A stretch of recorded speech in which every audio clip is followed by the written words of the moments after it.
Hello friends, कैसे हैं आप सब। आशा है आप अच्छे होंगे। जैसा कि आपको पता है हमारी टेंसेस की सीरीज चली आ रही है और इसी कड़ी में आज हमारा सबसे लास्ट वाला जो टेंस होता है फ्यूचर परफेक्ट कॉन्टिन्यूअस वो आज हम कंप्लीट करेंगे। और इस तरीके से हमारे जो टेंस हैं 12 के 12 हमने सभी कंप्लीट कर लिए हैं। तो आइए देखते हैं। आज का जो टॉपिक है वो रहेगा हमारा फ्यूचर परफेक्ट कॉन्टिन्यूअस टेंस। सबसे पहले हम इसकी डेफिनेशन को देखते हैं। डेफिनेशन क्या रहेगी इसकी? An action that will continue until a particular time और इवेंट, यानी कि एक ऐसी क्रिया जो किसी विशेष समय या घटना तक जारी रहेगी। यानी कि कोई क्रिया फ्यूचर में जारी रहेगी लेकिन उसमें टाइम भी वहां पर दिया होगा, एक विशेष टाइम दिया होगा। कैसे? जैसे हमने सेंटेंस लिखा है 5 बजे तक वह 2 घंटे से खेल रहा होगा, यानी कि जब से काम उसने शुरू किया था तब से लेकर और जब तक किया है तब तक का टाइम उसमें दिया हुआ होगा। इसमें क्या करना है हमें? अगर हिंदी वाक्यों की बात करी जाए तो हिंदी वाक्यों में पहचान रहेगी हमारी रहा होगा, रही होगी, रहे होंगे, तथा इसमें समय भी दिया होता है। समय इसमें दो तरीके से हमें देखने को मिल सकता है। कैसे? सुबह के समय, दोपहर के समय, शाम के समय, रात के समय। ये यहां पर है सुबह के समय, दोपहर के समय, रात के समय और शाम के समय। और 2 घंटे से, 3 घंटे से, 4 महीने से, इस तरीके का समय भी हमें इसमें देखने को मिलेगा। तो हमें क्या करना है? अगर कहीं पर इस तरीके से टाइम आता है सुबह के समय, दोपहर के समय, रात के समय, तो हमें उसकी अंग्रेजी वाक्य को शुरुआत ही उन्हीं इन शब्दों से करनी है। सुबह के समय है तो एट मॉर्निंग करना है, दोपहर के समय है तो एट नून या एट आफ्टरनून करना है, शाम के समय तो एट इवनिंग करना है और रात के समय आ जाए तो एट नाइट हमें करना है। समय हमारा दो टाइप का होता है, जैसा कि हमने प्रेजेंट परफेक्ट कॉन्टिन्यूअस और पास्ट परफेक्ट कॉन्टिन्यूअस में बताया था।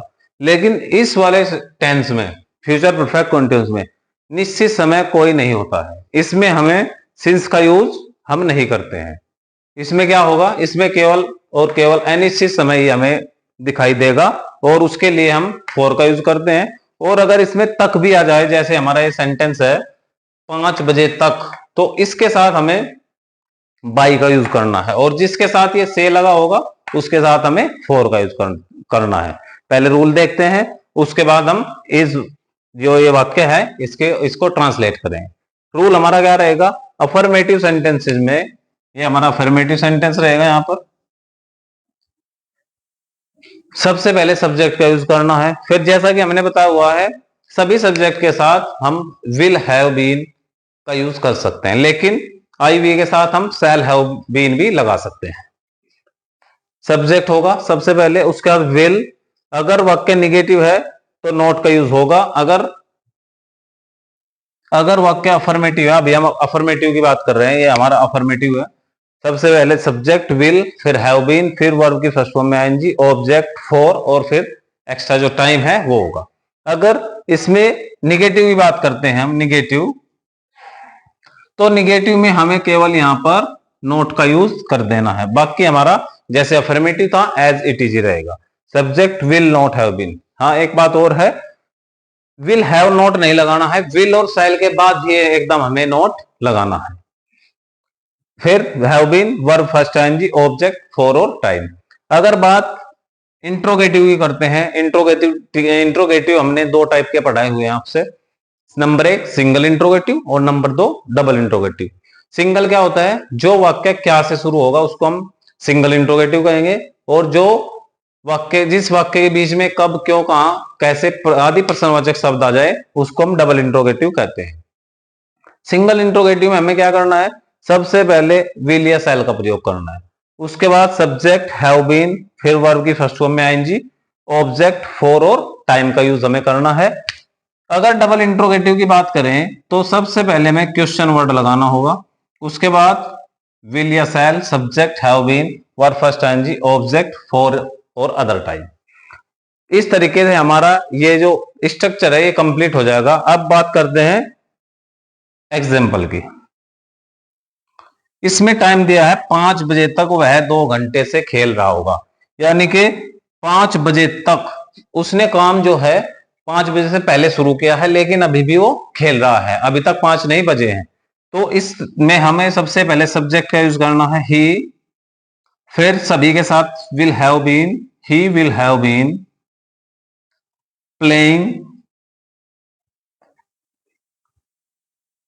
फॉर 2 आवर्स, इसको हम पहले लिखेंगे फॉर 2 आवर्स। अब जो दूसरा टाइम है ये वाला 5 बजे तक, जिसके साथ तक दिखाई देगा, उसको हम बाय के साथ जोड़ेंगे, बाय 5 o'clock।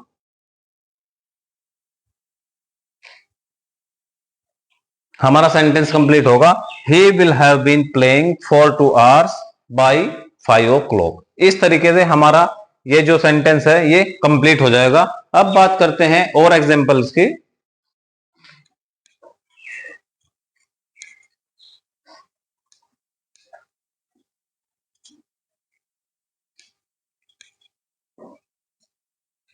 और एग्जांपल्स देखते हैं। मैं 1 मार्च तक इस कॉलेज में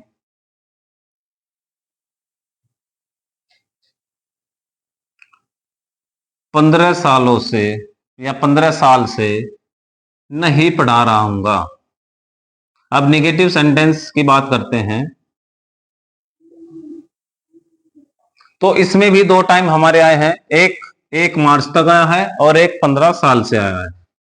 तो जिसके साथ से जुड़ा होगा उसके साथ हम फॉर का यूज करेंगे, और जिसके साथ तक जुड़ा होगा उसके साथ बाय का यूज करेंगे। तो कैसे होगा, I will not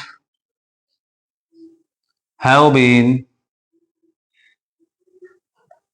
teaching in this college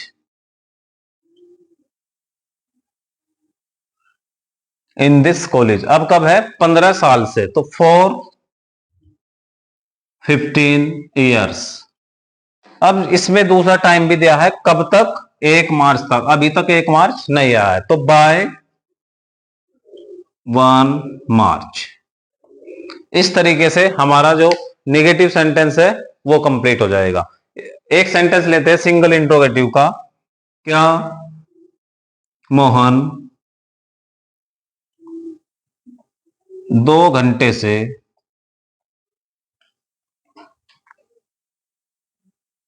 अपनी किताब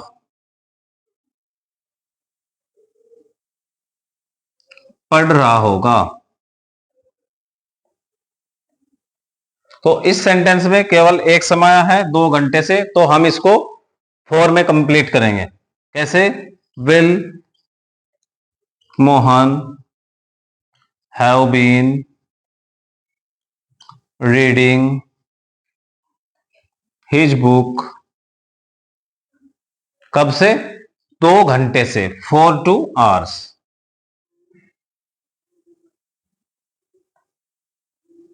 इस तरीके से हमारा सिंगल इंट्रोगेटिव कंप्लीट हो जाएगा। अब डबल इंट्रोगेटिव की बात करते हैं। इस महीने के अंत तक राम इस स्कूल में 5 वर्ष से कैसे पढ़ा रहा होगा। तो ये हमारा देखने से हमें पता चल जाना चाहिए कि डबल इंट्रोगेटिव है। तो सबसे पहले हाउ का यूज करेंगे, हाउ विल, इसमें है इस महीने के अंत तक। एक फ्रेज होते हैं by the end of this month, इसको हम लास्ट में लगा सकते हैं और शुरू में भी लगा सकते हैं। तो शुरू में लगा देते हैं, by the end of this month how will Ram have been पढ़ा रहा होगा, हैव बीन टीचिंग,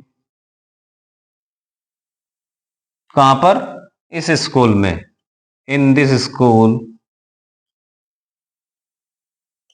अब समय की बात करते हैं 5 वर्ष से, ये हमारा निश्चित समय होता है, पीरियड ऑफ टाइम की बात है इसमें 4-5 ईयर्स।